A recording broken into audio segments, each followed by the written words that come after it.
I'm Suzanne Sabilla. I'm the owner of Sabilla and Associates, which is the premier leadership and employee development company. Overcome obstacles, reframe your reality, love life, and have growth goals.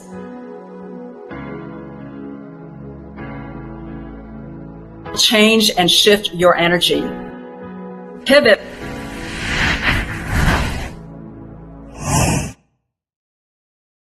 Welcome, everyone. I'm Suzanne Sabilla, your host of Pivot Now, where we bring on interesting, exciting, and dynamic guests who will share with us their tips, tricks, and life and business hacks to help you pivot in your life. I'm super excited to bring this guest on our show. She is absolutely amazing, and I know you're going to love her.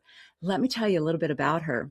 She is a world-renowned international author, TEDx speaker, and a coach from confidence to charisma. She's absolutely amazing. Welcome to our show, Nina Perez. Woo, woo, woo. Let's go.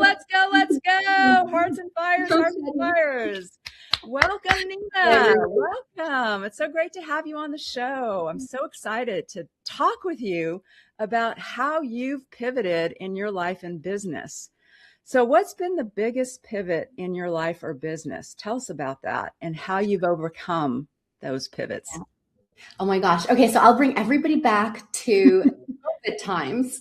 And I had two businesses at the time. I had a dance studio where I would teach people salsa, tango, bachata in person. And then I also had a coaching business where I would teach people how to be more confident and in their body. And COVID happened and it just shut down everything for me, the whole dance school. And my coaching business was about connection. It was about meeting people and all that. And so everything shut down and I had to really quickly figure out how to move everything online, my dance classes, and also the coaching. You know, here we are that we're social distancing. We're not allowed to see people. And I'm coaching people on how to talk to people and see people and meet people, all of this stuff. Yeah. And so it was really interesting. I had to go online. And at the time, Suzanne, I didn't even have a laptop. I just had my desktop. I would do a lot of events in person. I would have no problem like being in front of a crowd of 3,000, like in the TEDx, but everything was in person. And so going online, that same day that COVID shut down, I had to go buy a laptop. I had to go figure out, I had to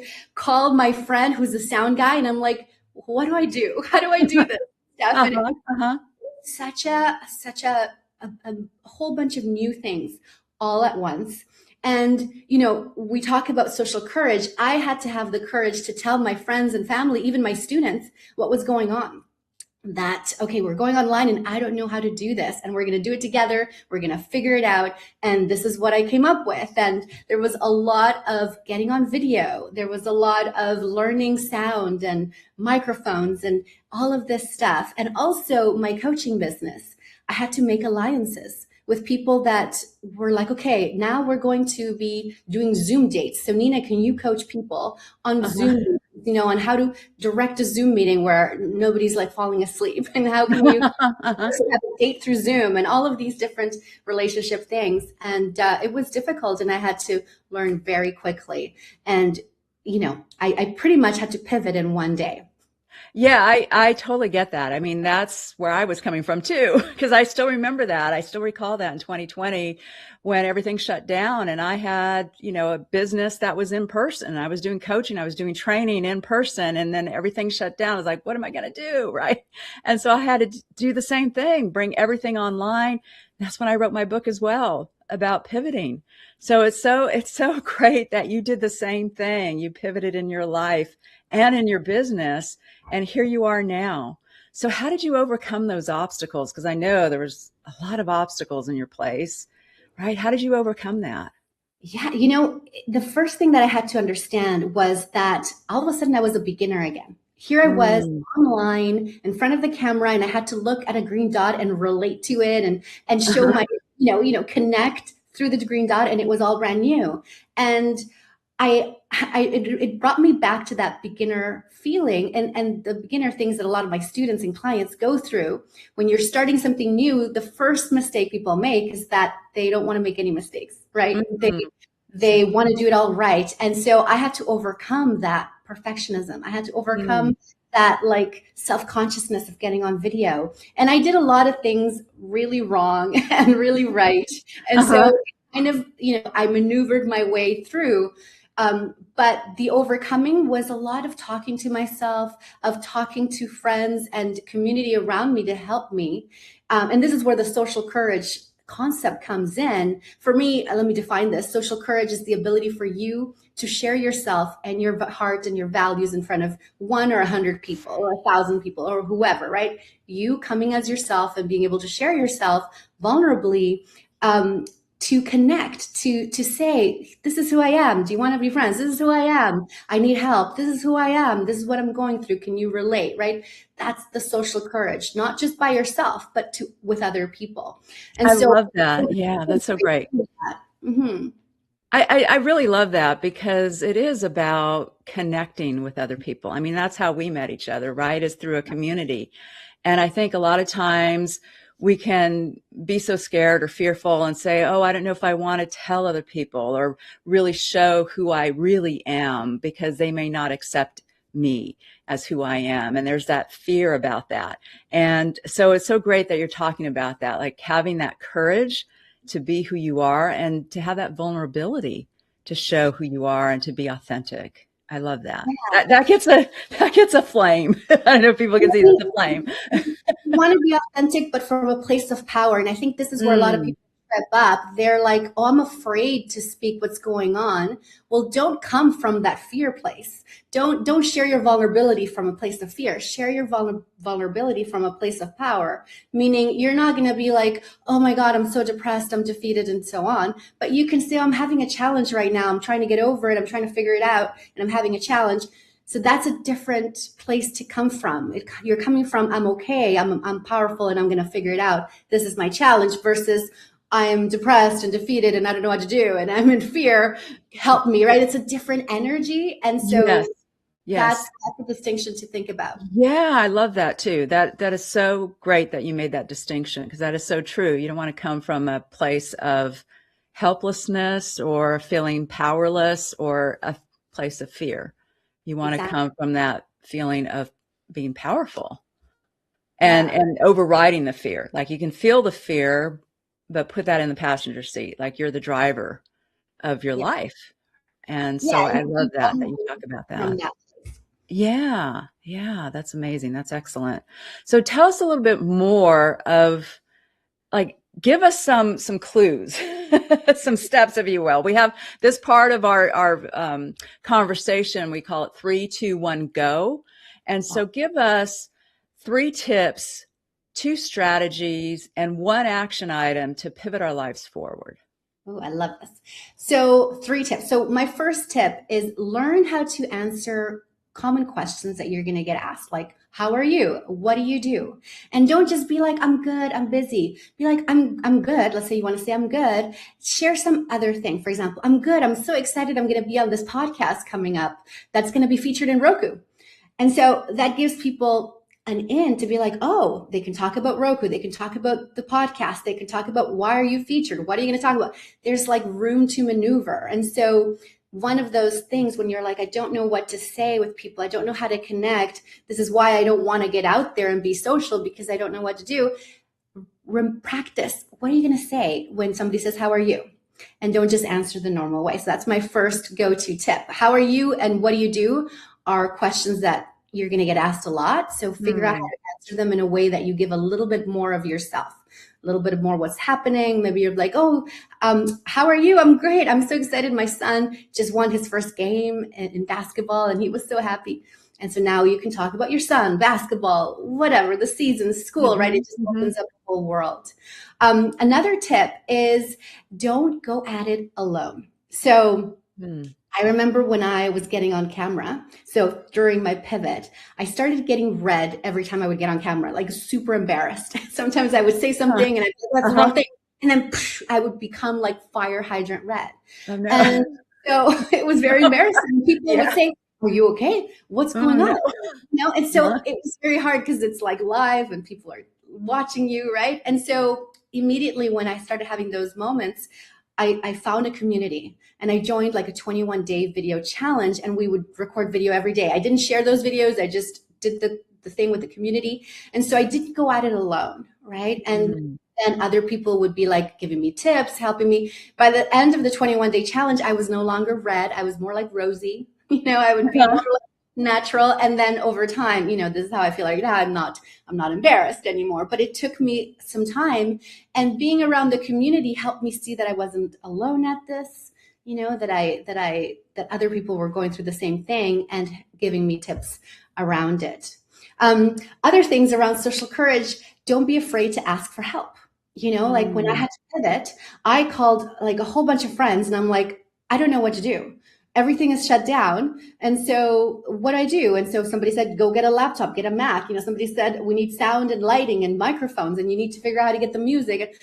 And so, brainstorming and, asking for help. A lot of people feel that that's the last thing that they want to do. But for me, that's like the first thing. You're trying something new. Don't try to do it alone. Go ask for help, find a community, and share with people what you're doing, even when somebody's asking you, how are you? So those are my 3 tips. Excellent. Love it. Love it. Love it. That's so great. I would have never imagined that you would turn bright red and get embarrassed. I mean, Nina, it's a different animal, so right? confident. Yeah. And so charismatic that I can't imagine you turning bright red. Yeah. And so 2 go-to strategies that I was thinking about. First is, before you're going to try something new, before you're going to pivot, or even before you're going to make these decisions, get in a good mood. So I dance, I sing, I go for a walk, I get in a good mood, and that makes everything go easier. And my second strategy is to get in the body when you're out there and use the body. Nod, handshake, smile at people, talk while you're smiling, like actually use your body to emote. It makes others feel comfortable. Never skip a handshake. That is all part of social courage, using touch and saying, oh my God, and like tapping somebody in the shoulder or in the elbow or something like that. And nodding when they're speaking, so that they're like, I'm being received. That person is listening. Like using your body to share with others, using your hands. Like this is me and I'm engaged. And so that's another strategy that helps you in the social courage kind of when you're out there and connecting. It helps you actually be more yourself, because you can use more parts of your body. I love that. I love that so much. Yeah, because a lot of times, I work with so many clients where they'll get into this mood or mode or the state of being where they're like, oh, I'm so anxious, or I feel so depressed, like I feel so overwhelmed. And they keep on that. And I always say to them, you got to move your body, change your state of being. You got to move, change your physiology, so to speak. Get up, exercise, do some jumping jacks, dance, do something physical, and that will change the state of how you're feeling. Like, oh, really? So I love that you said that, because it's so true. Great. Yeah. So what's the one action item that we can do to pivot our lives forward? I love this. I was actually recording a video about this earlier. Commit 100%, not 99. I heard this saying, and I loved it. It said, 100% is easy, 99% is hard, because that 1% is going to grow and you're going to have doubt. And so what does commitment look like? It means that you say you're going to do something and then you do it. And so practicing is one of the things I would commit to. Practice asking a new question, practice making eye contact, practice speaking with a smile when you're speaking, practice using your hands, practice going to new events, like checking out things that you're like, okay, I'm going to try this new networking event, this Zoom virtual club. I'm going to try all of these different things, making that a commitment that if you say you're going to do it, you're going to do it. Love it, love it, love it. That gets another flame. Woo! Go, Nina, go. That's awesome. Yeah. Click, click, click, click. Yeah. So great. So how do you actually overcome those challenges, though? Because I know that you were saying before you were really shy growing up, and that was a big fear of yours, is to really get out there. And now, look at you now. You're a TEDx speaker, an international author. You're going on stages and such. So how did you overcome that? I call myself a liberated shy girl. And, it actually started, it's very small steps, little bit by little bit. And one technique I can share is this idea of looking at someone that you already see as charismatic or see as someone you're like, I love the way that they do something or the way that they are. And you ask yourself, like, what would that person do? It's kind of like you put on a hat. If I put on a hat, it's still Nina with a hat, but I look a little different because I have a hat on, right? So when you want to evolve, you really need to try new things, but you need to try them on. So you're going to maybe, look at somebody that you find, okay, I love the way that person asks questions or answers, and I'm going to try that on. How would I answer? How are you? And so you put that on like a hat, and you're going to not pretend, but you're going to feel the energy of that friend of yours. So that person or that speaker that you're like, I love how they speak. I want to speak more like them. And you model. So you go out there and you try. And what I would say is that what happened to me is because of my dance background. So I had a dance school. I knew how to try on different energies that would go with different music. So tango, very different energy than salsa, right? And so in tango, I had to tap into melancholy. I had to tap into passion, sadness, love, longing for someone, because tango is very much that energy. The music is very, it's slow at times and strong at times. When I was dancing salsa, I had to tap into the playful side of me, the fun, sexy side of me, the kind of cheeky side. And so in dance, I learned how to bring those emotions out, how to emote those feelings. And I would have to feel them inside before I could dance it. So I just transfer that to my everyday life. So the shy girl would act and move a certain way, but the liberated shy person, like the confident person, would move and act a different way. So I would walk like I was a confident person, imagining someone that I know is confident, and all of a sudden my hips would move more, or I would stand a little straighter, or I would walk in the room and take a moment to look around. The shy girl would not do that, but the confident girl inside of me would take a moment and kind of scan the room. The shy girl would be like, I'm going to not look down. Where can I go hide? Right? So I had to learn how to play those games with myself. And little by little, step by step, I was able to overcome. And I didn't no longer feel that way. I didn't feel so shy anymore after I practiced the confident walk, or, how to handshake in a certain way, or I practiced answering questions differently. That is so cool. I love this, because it is, again, going back to the body and the physiology and acting as if, right? I mean, I took a lot of acting classes and was on stage before, and did, as a drama therapist as well. And so a lot of times, people would come, clients, where they're like, I just feel so sad. I feel so depressed, and I don't know why. And their body language was right, like slumped shoulders, they're looking down, they're like, sadness in their face. And I'm like, okay, let's move, right? Move the body, like put the shoulders back, chin up, like smile. And they're looking at me going, what the heck are you doing? Right? It's the same kind of thing, right? You go in there with a smile on your face, shoulders back, and you act confident, and you start to feel confidence. So I love that you talk about that. And that's the thing. I don't like this idea of fake it till you make it. I always say, like, feel it. Feel it. And over time you evolve. And sometimes that takes some practice. Like I ask my clients, like sometimes a lot of my clients, when they're shy or introverted, or they're unsure or hesitant, or they have impostor syndrome, they get really serious. So one of the exercises I give them is grab a book and read out loud with a smile. So you're saying, like, Atomic Habits. This is you are what you repeat. And so you're reading with a smile. And so they start feeling what that feels like. And instead of reading seriously, right, it feels a lot different. Plus you look a lot different. But now if you're talking through your smile, people will receive you differently. They will see you're more warm. And so that's an exercise people can do every day. You're like reading with a smile, and it feels different. And so when you're doing over time, are you fake smiling? No, you're actually now have learned how to speak through the smile, right? So your body has evolved. And so it takes little, practical ways. And this is why my dance background helps so much, because I break it down in my confidence coaching, practical ways of how to embody these things so they are naturally you now, the evolved you. Wow. I love that. So great, Nina. So great. Another flame. Let's go. What's that? I need to get myself one of those emoji things. I know. I love it.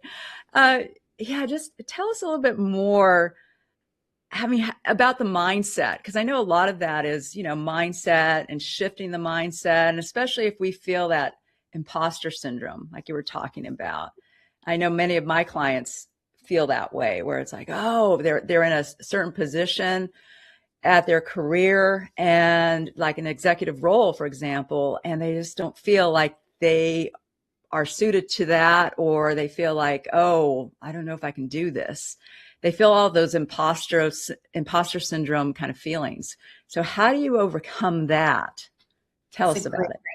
I'll tell you a cute story, but I'll also kind of share how that works for adults. So my son, when he was little, he was actually afraid of the hand dryer that blows air. Yeah. Noise. He was 2 and he was afraid. And I remember one day we're like at the pool.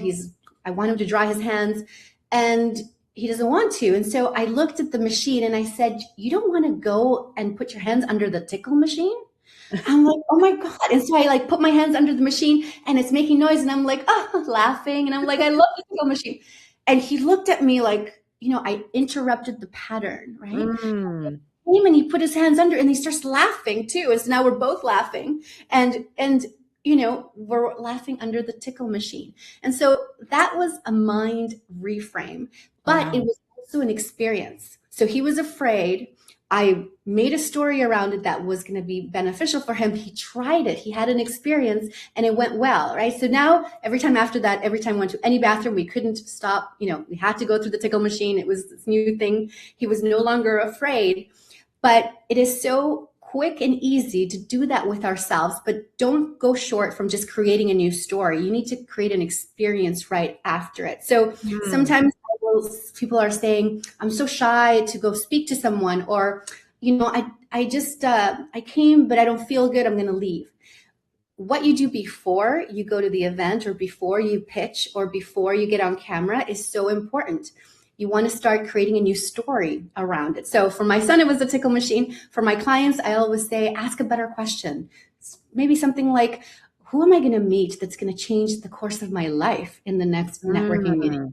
Who am I going to impact? They're going to come back and say, you gave me my life back, or you changed my life. Like what, if you ask yourself those questions, now you're going to have a different feeling around it, but then go into the event like it already happened, like you did beat somebody that is going to change the life, like you changed somebody's life. So when you leave the event, you're like, find the wins in that event. Yes, this happened, that happened. I got a great opportunity. You want to celebrate. So you want to kind of reinforce the story with an experience. So you go out there, you talk to people, but now you're talking from the place of, am I going to change your life? Are you going to change my life? Like the curiosity is there, and that curiosity creates different chemistry in your body. So that's the experience you're creating. You're talking to people. Maybe somebody says, oh, you need to be on my podcast. You really want to feel that in the moment. Like, yes. And when you're done that event, you got to celebrate.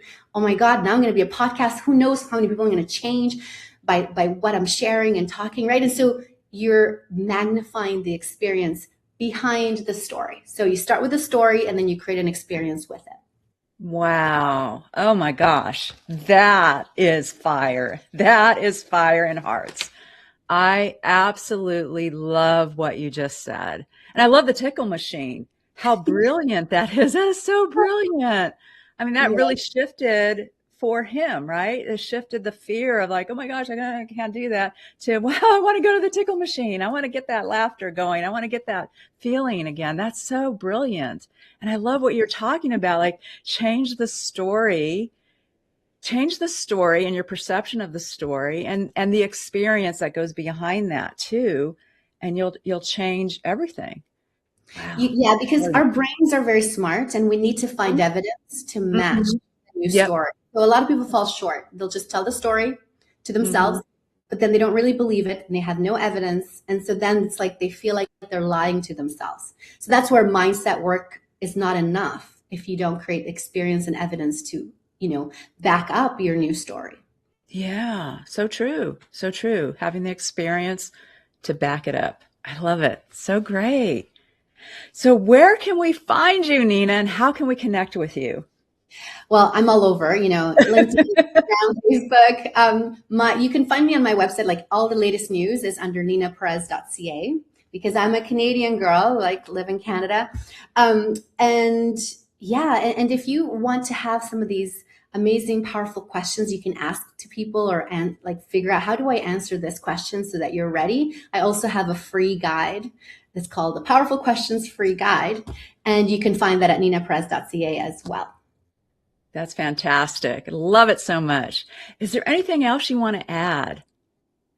I want to share that now with AI and all of these new things that are coming and clone videos and all these things, people want you. It's not that we want perfection. We want you. So if you have the social courage to get on video, to go out, to meet people in person, to even go on in virtual events and say, hey, can I connect with you offline? Like, here's my calendar. All these things, is what is going to matter in the end. That's going to further your business, further your relationships, further your life. And I feel that sometimes we get lost with the new technology and we forget the old school, that we're people. We want to talk to people, we want to connect, and we want to meet real great people. And you are that. So go out there and don't be afraid to, share yourself. Like have a little bit more social courage than you had yesterday and get out there. I love it. Love it so much. Well, thank you so much for being a guest on our show. Really appreciate you, Nina. This has been fabulous. Love it so much. Thank you. And thank you so much. Yeah, thank you so much for watching our show. We're here every Tuesday, 10 o'clock Pacific time, 1 o'clock Eastern time. I'm actually doing a mastermind class. It's a free mastermind class, 90 minutes. It's every other week. So we're starting again next week, Wednesday at 4 o'clock Pacific time. And you'll learn how to pivot in your life. So if you're feeling overwhelmed, if you're feeling stressed out, if you're feeling stuck in your life right now, you can pivot your life to a life you love. And I'll teach you all the techniques to do that in our Pivot You Masterclass. So sign up. You can sign up for the class today and join us next week, January 14th at 4 o'clock Pacific time in our free masterclass. Again, thanks for joining. Pivot to a life you love. Woo! Let's go. Let's go. Change and shift your energy. Pivot